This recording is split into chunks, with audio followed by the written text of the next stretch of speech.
പപ്പബ ഭയം ഭക്തി ബഹുമാനം. ദിലീപിന്റെ ഏറെ പ്രതീക്ഷയോടെ കാത്തിരിക്കുന്ന ഒരു സിനിമയാണ് പപ്പബ.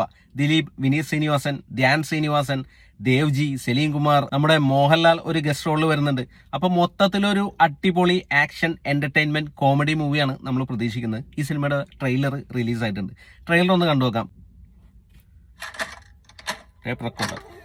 നമസ്കാരം. ഗോകുലം ഗോപാൽ, നിങ്ങൾക്ക് എന്നെ മനസ്സിലാക്കാം. വിനീത് ശ്രീനിവാസൻ ഇപ്പൊ ഈ നാട്ടിലെ മുക്കിലും മൂലയിലും വരെ എന്റെ മുഖചിത്രമാണ്. അതെ അതെ അതെ, കേസ് ജയിച്ച പിന്നെ അണ്ണന്റെ മുഖചിത്രം മാത്രമേ ഉള്ളൂ മുക്കിലും മൂലയിലും. ദിലീപ് നമ്മളൊരാളുടെ തല പിടിച്ചതിന് ശേഷം നമ്മളിങ്ങനെ തണ്ണിമത്ത കെട്ടിയും പോലെ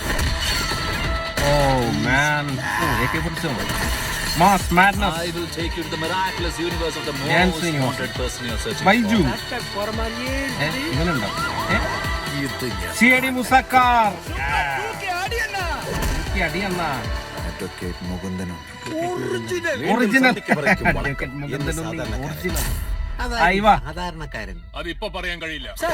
ദേവ്ജിയുടെ സ്ഥിരം ഡയലോഗാണ്. നിനക്ക് വേണ്ടി ആർപ്പ് വിളിക്കണം. എല്ലാവരുടെയും കണ്ണുകളിൽ നീ മിന്നി മിന്നി തിളങ്ങണം.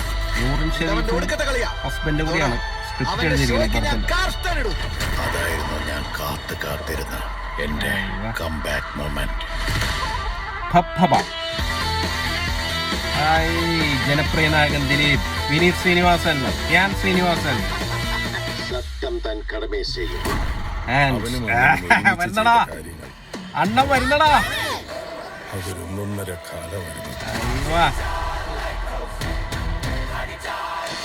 ഓ മാൻ, ആഹാ എന്താ swag. The real OG Mohanlal. അയ്യോ ഓ മാൻ, ഇത് പൊളിക്കും.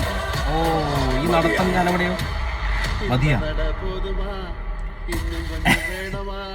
ഇന്ന നട പോതുമാ ഇഞ്ഞും കൊഞ്ചം വേണമാ. ഓ എന്റെ പൊന്നു മോനെ, മോഹൻലാൽ ഒരു രക്ഷയില്ല, പൊളിച്ചടക്കിയിട്ടുണ്ട്.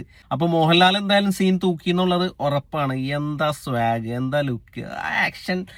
ഇങ്ങനെ ഇടിച്ചിട്ട് ഇങ്ങനെ ചിരിക്കുന്ന സീനൊക്കെ എന്റെ മോനെ ഒരു രക്ഷയില്ല. തിയേറ്റർ പൂരപ്പറമ്പാവും, ലിറ്ററലി പൂരപ്പറമ്പാവും എന്നുള്ളതിന് ഒരു സംശയവുമില്ല. കത്തിക്കും തിയേറ്റർ. അതുമാതിരി സ്ക്രീൻ പ്രസൻസും സ്വാഗുള്ള മനുഷ്യനാണ്. അതും ഇതുപോലെ ഒരു അടിച്ചുപൊളി കഥാപാത്രമായിട്ട് പുള്ളി ഒരുപാട് നാളായി വന്നിട്ട്. അപ്പൊ നമ്മൾ കാത്തിരിക്കുകയാണ് ലാലേട്ടന്റെ ഒരു കിടിലൻ പെർഫോമൻസിന് വേണ്ടിയിട്ട്. അതുപോലെ തന്നെ ദിലീപിന്റെ ഒരുപാട് നാളായി ഇതുപോലെ ഒരു അടിച്ചുപൊളി കഥാപാത്രം വന്നിട്ട്. ശരിക്കും ദിലീപ് ഒരു പഴയ മോഡല് കോമഡി റിപ്പീറ്റ് ചെയ്തിട്ട് കംബാക്ക് എന്ന് പറഞ്ഞുകൊണ്ട് ഇരുന്നിട്ട് ഒരു കംബാക്കും കിട്ടിയിട്ടുണ്ടായിരുന്നില്ല. ഇപ്പൊ എന്തായാലും ദിലീപിന് അനുകൂലമായ വിധിയൊക്കെ വന്നിട്ടുണ്ട്. അപ്പോൾ ശരിക്കും ഒരു കംബാക്കിനുള്ളൊരു പടമാണ് ഇത്. ഒരു അടിപൊളി വൈബ് പടം. അപ്പൊ ആ വൈബ് പ്രേക്ഷകർ കൂടി കണക്ട് ആവുകയാണെങ്കിൽ പൊളിയായിരിക്കും. പിന്നെ ഇതിലെ കാസ്റ്റ് ഒരു രക്ഷയില്ല. ദിലീപ്, ധ്യാൻ ശ്രീനിവാസൻ, വിനീത് ശ്രീനിവാസൻ, സലീം കുമാർ അഡ്വക്കേറ്റ് മുകുന്ദനുണ്ണി ആയിട്ടാണ്. അപ്പൊ വിനീത് ശ്രീനിവാസൻ വേറൊരു മുകുന്ദനുണ്ണി അസോസിയേറ്റ് ആ ഒരു ഇതിൽ അഭിനയിച്ചിട്ടുള്ളതാണ്. അപ്പൊ രണ്ട് മുകുന്ദനുണ്ണി ഇരിക്കുമ്പോൾ ഒറിജിനൽ എന്ന് പറയുന്ന സംഭവമൊക്കെ നല്ല രസമുണ്ട്. പിന്നെ ദേവ്ജി ഉണ്ട്. ദേവ്ജിയുടെ മറ്റേ ഐക്കോണിക് ഡയലോഗ് അതിപ്പോ പറയാൻ പറ്റൂല, ആ ഒരു സംഭവമൊക്കെ കാണിക്കുന്നുണ്ട്. അപ്പൊ മൊത്തത്തില് ഒരു എല്ലാ ക്യാരക്ടറിനെ കൂടി മിക്സ് ചെയ്തിട്ട് ഒരു സ്പൂഫ് മോഡൽ സംഭവമൊക്കെ ആയിരിക്കും. CID മൂസയുടെ കാറ് കാണിക്കുന്നുണ്ട്. അപ്പൊ അങ്ങനെ ഒരുപാട് റെഫറൻസും കാര്യങ്ങളൊക്കെ ഇട്ടിട്ട് തിയേറ്ററിൽ നമ്മൾ ശരിക്കും പ്രേക്ഷകരെ ഇങ്ങനെ കൈയടിപ്പിക്കാൻ വേണ്ടിയിട്ട് ഓരോ ഐറ്റംസ് ഇടുന്ന പോലെ. അപ്പൊ അങ്ങനെ ഒരുപാട് സംഭവങ്ങളൊക്കെ മിക്സ് ചെയ്തിട്ടാണ് സിനിമ വരാൻ പോകുന്നത്. അപ്പൊ എന്തായാലും അടിപൊളിയൊരു സിനിമ ആവട്ടെ. December 18 ഈ സിനിമ റിലീസ് ആവാൻ പോകുന്നത്. അപ്പൊ എന്തായാലും നമുക്ക് തിയേറ്ററിൽ അടിച്ചു പൊളിക്കാം. പപ്പബ ഭയം ഭക്തി ബഹുമാനം. വീഡിയോ ഇഷ്ടപ്പെട്ടാവുന്ന ലൈക്ക് ചെയ്യാം. ചാനലൊന്ന് സബ്സ്ക്രൈബ് ചെയ്താൽ സന്തോഷം. പുതിയൊരു വീഡിയോയുമായി നമുക്ക് വീണ്ടും കാണാം. Thanks for watching. ബൈ.